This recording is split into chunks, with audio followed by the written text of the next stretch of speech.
एक तो आप जब सरसों की बिजाई कर रहे हो वो टाइम, और दूसरा जब आप सरसों के अंदर पहले सिंचाई कर रहे हो उस टाइम पर अगर आपने एक छोटी सी भी लापरवाही कर दी तो आपके उत्पादन में ये एक छोटी सी लापरवाही बड़े नुकसान की तरफ आपको ले जा सकती है। तो दोस्तों आज अपन इस वीडियो के अंदर बात करेंगे सरसों की पहली सिंचाई हमें किस वक्त करनी चाहिए, सरसों की पहली सिंचाई करते वक्त हमें कौन से खाद है वो अपनी फसल के अंदर देना चाहिए। अगर हमने सरसों की बिजाई करते वक्त कुछ खादों को उस टाइम पर किसी कारणवश हम नहीं दे पाए तो क्या उन खादों की पूर्ति हम इस टाइम पर कर सकते हैं। और रही बात सरसों के एक बेहतरीन उत्पादन, तो भैया बेहतरीन उत्पादन लेने के अंदर जो जो फैक्टर काम करते हैं वो आज आप लोगों को इस वीडियो के अंदर सभी बता दिए जाएंगे। तो नमस्कार, मैं इंद्रपाल और आप देख रहे हैं देश का सबसे विश्वसनीय फार्मिंग यूट्यूब चैनल देश की जान हमारे किसान।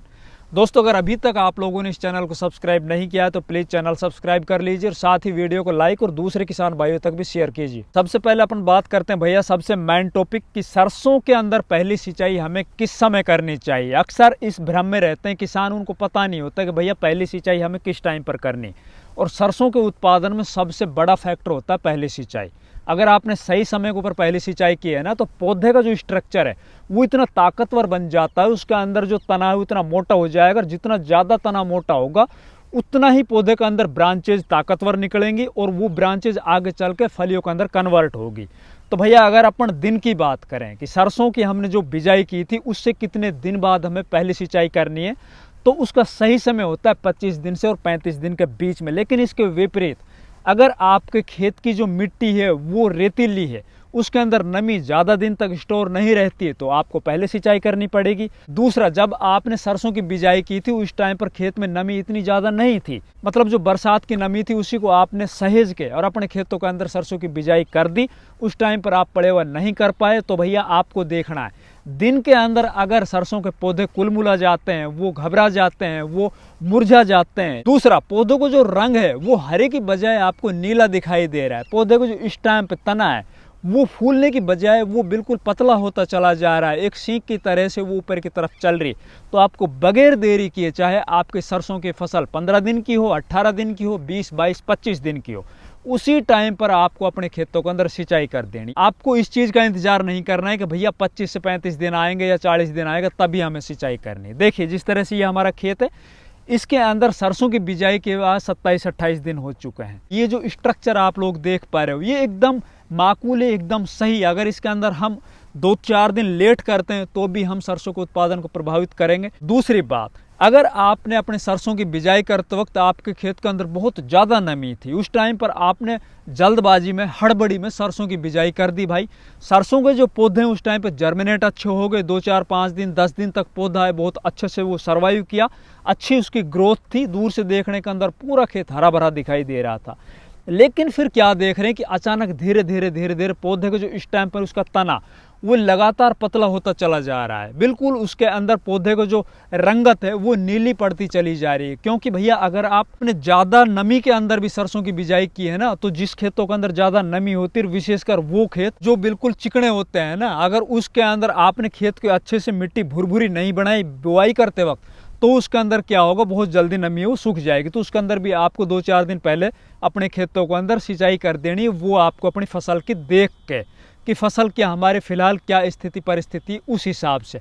बाकी दिन की अगर अपन बात करें तो 25 से 35 दिन का एक सही समय होता है अगर आपने एक अच्छी तैयारी करके खेत के अंदर सरसों की बिजाई की। दूसरी फिर बात आती है भैया हम जब पहली सिंचाई कर रहे हैं उस टाइम पर हमें कौन कौन से खाद डालने। उससे पहले मैं आप लोगों को एक और सजेशन देना चाहता हूँ बढ़िया उत्पादन लेने के लिए।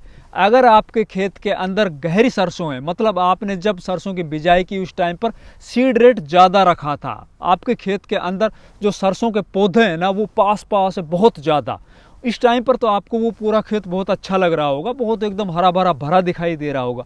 लेकिन आगे चल के उसके अंदर जो फलियां बनेंगी वो कम बनेंगी, उसके अंदर जो पौधे की ब्रांचेज निकलेंगी, पौधे के अंदर जो फुटान होगा वो कम होगा, उसके अंदर लगने वाली जो बीमारियां है ना, जैसे कि व्हाइट रस्ट लगेगी आगे चल के, पौधे की जो तना है ना वो एकदम सड़ जाता है, एकदम सफेद ऊपर उसके पाउडर तरह की एक बीमारी लग जाती है फंगस वाली। वो सबसे ज़्यादा उन खेतों के अंदर लगती है जिन खेतों के अंदर बहुत ज़्यादा गहरी सरसों होती है, सघन सरसों होती है, क्योंकि उनके अंदर से हवाएं पास नहीं हो पाती है और उनमें जब आगे चल के ओस आएगी, कोहरा भरा रहेगा, नीचे जमीन के अंदर बहुत ज़्यादा नमी रहेगी, तो पूरा पूरा दिन जब ओस भरी रहेगी तो पौधे सड़ जाएंगे भैया। तो उसके लिए आपको क्या करना, इस टाइम पर आप पहली सिंचाई करने से पहले अपने खेत के अंदर देखिए, ज़्यादा सरसों दिखाई दे रही तो उनको आप निकाल दीजिए, मतलब उनको आप उखाड़ दीजिए। इस टाइम पर थोड़ा सा आपको ऐसा लगेगा यार इतने बढ़िया पौधे हैं यार, इनको कैसे उखाड़ें, थोड़ा दिल कम करेगा। बाकी आपको दिल कैड़ा करके और कम से कम भैया एक पौधे से दूसरे पौधे की जो दूरी रखनी है ना अपन को, लगभग आप 1 फीट रखिए। फिर देखिए आपके सरसों का जो उत्पादन है कितना शानदार निकलने वाला है। फिर बात आती है भाई पहली सिंचाई करते वक्त हमें कौन कौन से खाद देने। तो भैया इसके अंदर 2 तरह के काम करने हैं आपको। अगर आपने सरसों की बिजाई करते वक्त अपने खेत के अंदर किसी कारणवश DAP, single super phosphate, sulphur, इस तरह के जो खाद है ना उस टाइम पर आप नहीं दे पाए या फिर दे पाए तो थोड़ी कम मात्रा में दे पाए, तो भैया आपको अब इस टाइम पर जब पहले सिंचाई आप कर रहे हो उस टाइम पर आप DAP भी दे सकते हो, सिंगल सुपर फास्फेट भी दे सकते हो, सल्फर भी दे सकते हो। और अगर आपने उस टाइम पर पोटास नहीं दी थी तो भैया आप पोटास भी दे सकते हो। इस टाइम पर इन खादों को आप देकर सिंचाई करते हो तो भी आपको इनका 100% रिजल्ट मिलेंगे, क्योंकि जो ये खाद आप ऊपर से छींटोगे ना, तो छींटने के बाद देखिए आप कहाँ पे पड़ेंगे वो खाद। इस तरह से जो हमने अपनी मशीन से बिजाई कर रखी है ना, तो वो यहीं पे पड़ेंगे, इनकी जड़ों के पास में आके पड़ेंगे। और जड़ों के पास में पड़ने से ऊपर से जब हम इसके अंदर सिंचाई करेंगे तो जो ये मिट्टी है ना, वो मिट्टी के अंदर दब जाएंगे पानी की वजह से, और वो पूरे टोटल जितने भी हमारे इन खादों के पोषक तत्व हैं वो टोटल इन पौधों की जड़ों के पास चले जाएंगे। दूसरी बात, अभी इस टाइम पर इन पौधों की जो जड़ है ना भाई, मैं दिखाऊं आप लोगों को, देखिए उखाड़ के, ये जो एक जड़ है आप लोग देख रहे हो, ये नीचे जमीन के अंदर जा रही है। अभी आप देखोगे पहली सिंचाई करने के बाद इसके अंदर से नई नई जड़ें, नई नई छोटी छोटी एकदम वाइट रूट, जो सफ़ेद रूट्स होती है, सफ़ेद जड़ें होती है ना, वो इस पौधे के चारों तरफ फैल जाएंगी। ज़मीन के ऊपर आप जहाँ पे भी देखोगे जड़े ही जड़े होंगी।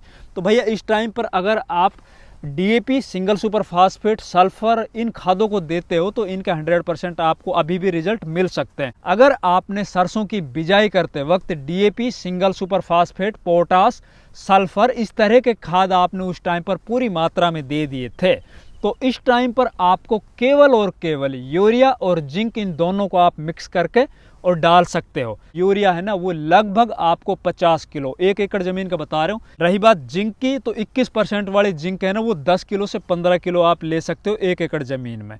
अब जिंक है ना वो आपको सिंचाई से पहले देनी है। अब जिंक डालने के लिए आपको क्या करना है, लगभग 10 से 15 किलो या 20 किलो यूरिया ले लीजिए, उसके अंदर आप इस जिंक को मिला लीजिए, आप पूरे खेत के अंदर सिंचाई से पहले छिटक दीजिए, ऊपर से आप सिंचाई कीजिए। जिंक के आपको 100% रिजल्ट मिलेंगे।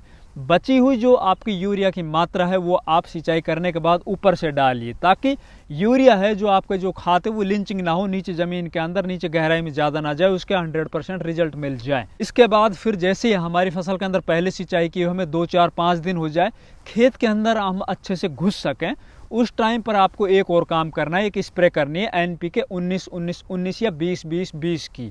ये स्प्रे बहुत ही ताकतवर स्प्रे है। सरसों के अंदर मेरे पिछले कई सालों के जो एक्सपेरिमेंट चल रहे हैं उनके अंदर सबसे ज़्यादा अगर किसी चीज़ ने रिजल्ट दिया है तो भैया इन NPK के स्प्रे ने दिया, क्योंकि सरसों का जो पौधा है ना वो बहुत चौड़ा है, इसके ऊपर जो भी अपन स्प्रे करेंगे फोलियर, वो पौधा बहुत अच्छे से उसको ग्रहण करता है और इसके जो रिजल्ट है ना बहुत ही शानदार देखने को मिलते हैं। तो भैया इस टाइम पर आप जब पहले सिंचाई कर रहे हो तो NPK 19-19-19 या 20-20-20 का भी स्प्रे कर देना है। अगर आप माइक्रो न्यूट्रेंट भी इसके अंदर ऐड करना चाहते हो तो कोई भी बढ़िया कंपनी का लिक्विड माइक्रो न्यूट्रेंट आप इसके अंदर मिला सकते हो। फिर देखना आपके सरसों का जो उत्पादन है वो शानदार से कहीं ज़्यादा शानदार मिलेगा। इससे आगे आगे सरसों के अंदर अपन को क्या कुछ करना है वो भी मैं आप लोगों को वीडियो के माध्यम से बताता रहूँगा। अगर अभी तक आप लोगों ने इस चैनल को सब्सक्राइब नहीं किया है तो प्लीज़ चैनल सब्सक्राइब कर लीजिए, और साथ ही वीडियो अगर आप लोगों को पसंद आए तो वीडियो को ज़्यादा से ज़्यादा दूसरे किसान भाइयों तक भी शेयर कीजिए। धन्यवाद।